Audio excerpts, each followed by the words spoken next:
सभी विद्यार्थियों का स्वागत है हमारे चैनल पर। कैसे उम्मीद करते हो बड़े होंगे दोस्तों। आज हमको बताना सेमेस्टर थर्ड का, ठीक है, सेमेस्टर थर्ड का हिंदी ऑनर्स मेजर 5 का बहुत ही मोस्ट इंपॉर्टेंट प्रश्न जो आपका उपन्यास है, ठीक है, यानी कि उपन्यास की परिभाषा देते हुए इसके स्वरूप और इसके शिल्प विधान पर आपको विचार करना है, ठीक है।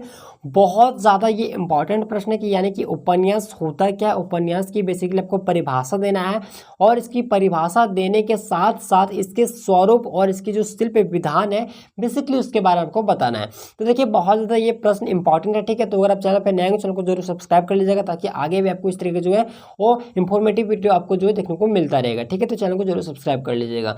देखिए बात करें अगर हम उपन्यास की परिभाषा की, तो उपन्यास क्या है? उपन्यास एक विस्तृत गद्य रचना है जिसमें किसी व्यक्ति या फिर समाज के जीवन का संपूर्ण चित्रण किया जाता है, ठीक है। तो उपन्यास क्या है दोस्तों? उपन्यास एक विस्तृत गद्य रचना है, ठीक है। उपन्यास क्या है? एक विस्तृत गद्य रचना है जिसमें किसी व्यक्ति या समाज के जीवन का जो है उस संपूर्ण, ठीक है, यानी कि उसका जो पूरा, ठीक है, संपूर्ण उसका चित्रण किया जाता है। इसमें पात्रों का विकास, घटनाओं का विस्तृत वर्णन, भावनाओं और विचारों का संयोजन और उपन्यास का मुख्य उद्देश्य पाठकों को मनोरंजन प्रदान करना होता है, जीवन के विभिन्न पहलुओं को समझाना और सामूहिक जो उनकी सामाजिक जो मुद्दा है उसके ऊपर प्रकाश डालना बेसिकली होता है। तो उपन्यास का मतलब लोग समझ गए होंगे कि उपन्यास क्या है। तो उपन्यास एक विस्तृत गद्य रचना है जिसमें किसी व्यक्ति या समाज के जीवन का क्या कहता है संपूर्ण उसका चित्रण किया जाता है। इसमें पात्रों का विकास, घटनाओं का विस्तृत वर्णन, भावनाओं और विचारों का संयोजन होता है, ठीक है। तो उपन्यास का जो मुख्य उद्देश्य होता है वह पाठकों को मनोरंजन प्रदान करना होता है, जीवन के जो विभिन्न पहलू है उसको समझाना होता है और सामाजिक जो मुद्दे होते हैं उनके ऊपर प्रकाश डालना होता है, ठीक है। तो ये था उपन्यास की परिभाषा। अब अगर हम बात करें उपन्यास के स्वरूप के बारे में, तो पहला आपको जो पॉइंट देना है आपको देना है कथानक, ठीक है। पहला पॉइंट क्या देना है आपको? कथानक। तो उपन्यास का कथानक की केंद्रीय कहानी या घटनाओं का क्रम होता है जो पात्रों के जीवन को प्रभावित करता है और कथानक के माध्यम से उपन्यासकार जो है वो अपनी कथा को विस्तार और गहराई पूर्वक जो है वो प्रदान करता है। कहने का मतलब है तो जो कथानक होता है, ठीक है, कथानक यानी कि उपन्यास का एक कथानक केंद्रीय कहानी होता है, ठीक है, यानी कि जो मान लीजिए कोई उपन्यास अगर लिख रहे हैं तो उसका केंद्र बिंदु क्या है, किस चीज़ के ऊपर आप उसको लिखना चाह रहे हैं, ठीक है। आपके पास कुछ टॉपिक होगा तभी ना उसके ऊपर आप लिखिएगा। जैसे मान लीजिए मैं आपको पढ़ा रहा हूँ उपन्यास के बारे में बता रहा हूँ, तो मेरे पास अगर ये उपन्यास अगर एक टॉपिक्स नहीं रहता तो मैं आपको कैसे कवर करता उपन्यास के बारे में। तो बेसिकली ये कहा जा रहा है कि उपन्यास जो होता है वो कथानक, कहने का मतलब ये है कि जब आप उपन्यास लिख रहे हैं तो आपके पास कोई टॉपिक्स होगा तभी ना आप उसके बारे में विस्तार पूर्वक लिखेंगे। तो बस बेसिकली उसी चीज़ के बारे में कहा जा रहा है कि उपन्यास का जो है वो कथानक की केंद्रीय कहानी या फिर घटनाओं का क्या होता है, एक क्रम होता है जो पात्रों, ठीक है, जो पात्रों को जीवन को प्रभावित करता है, जो पात्र के जो जीवन होता है बेसिकली उसको प्रभावित करता है। तो कथानक के माध्यम से जो है वो उपन्यास जो उपन्यासकार होता है, ठीक है, वो क्या करता है कि कथा को विस्तार पूर्वक, ठीक है, विस्तार और गहराई के साथ जो इसको प्रदान करता है, यानी कि लिखता है या फिर देता है, ठीक है। दूसरा जो आपको लिखना है पॉइंट वो देना है पात्र। तो उपन्यास में विभिन्न पात्र होते हैं जो कथानक को आगे बढ़ाते हैं और ये पात्र मुख्य रूप से गौण, सहायक रूप से भी हो सकते हैं, ठीक है। तो मुख्य पात्र उपन्यास की जो है अधूरी होती है और उनकी गतिविधियों और विचारों को जो है इर्द गिर्द कहानी घूमती रहती है। कहने का मतलब है देखिए पात्र में बेसिकली होता क्या है, उपन्यास को लिखते समय जो विभिन्न तरह के पात्रों का यूज किया जाता है जो कथानक को क्या करता है, आगे बढ़ाता है।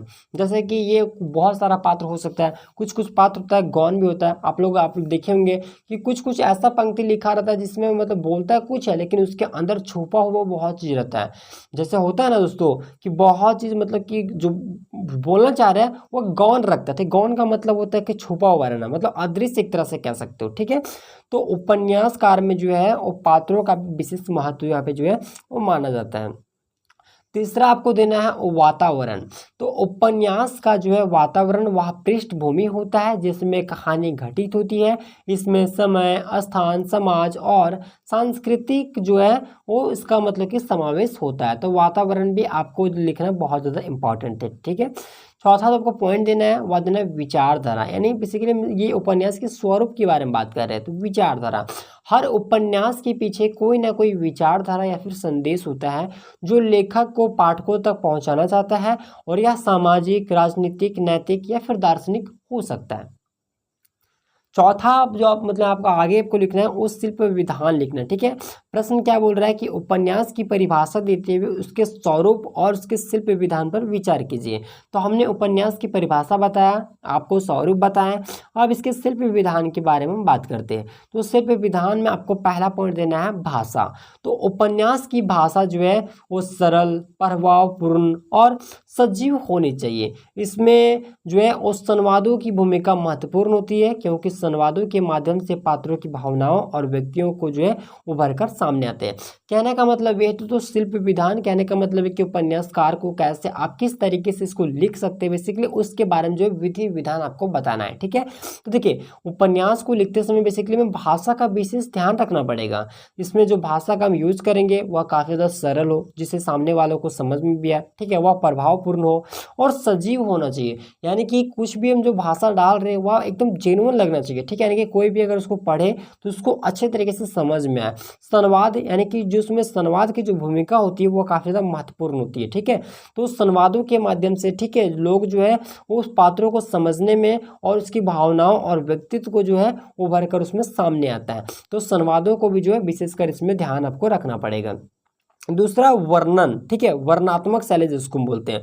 तो उपन्यास में जो है वह वर्णात्मक शैली का प्रयोग होता है। तो वर्णन के माध्यम से पात्रों, घटनाओं और वातावरण का जो है वो जीवन चित्रण जो है इसमें किया जाता है, ठीक है। तीसरा जो पॉइंट आपको लिखना है संवाद। तो संवाद उपन्यास की आत्मा होते हैं, यानी कि हम उसकी आत्मा की बात करें तो संवाद ही उपन्यास की आत्मा माना जाता है।